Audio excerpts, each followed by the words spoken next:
या अगोदरही आम्ही प्राथमिक सदस्य केले.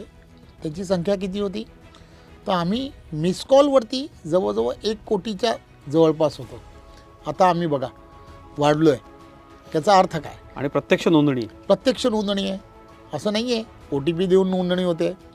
म्हणजे काय, तर प्रत्येक माणूस हा जातो आहे, त्या माणसाकडे गेल्यानंतर त्याला कळत आहे की मी भारतीय जनता पार्टीचा प्राथमिक सदस्य होणार आहे. त्यानंतर तो त्याचा OTP देतो आहे. पहिल्यांदा आम्हालाही असं वाटत होतं की OTP देताना थोडंसं बँकिंग आणि ह्या सगळ्या गोष्टीमुळे लोकांना OTP देताना थोडासा, त्यामुळे विश्वास बघा,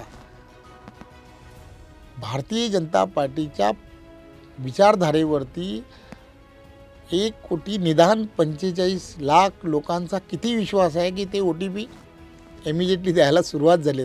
त्यामुळे मला असं वाटतं की एक चांगलं यश हे आदरणीय पंतप्रधान नरेंद्र मोदीजी यांच्या नेतृत्वात आणि देवेंद्रजींच्या नेतृत्वात महाराष्ट्रात भारतीय जनता पार्टीला आलं आहे असं वाटतं. कार्यकर्ता भारतीय जनता पार्टीचा हा खरं तर कसा कार्यकर्ता आहे, त्याग समर्पण या भावनेतून काम करणारा कार्यकर्ता आहे.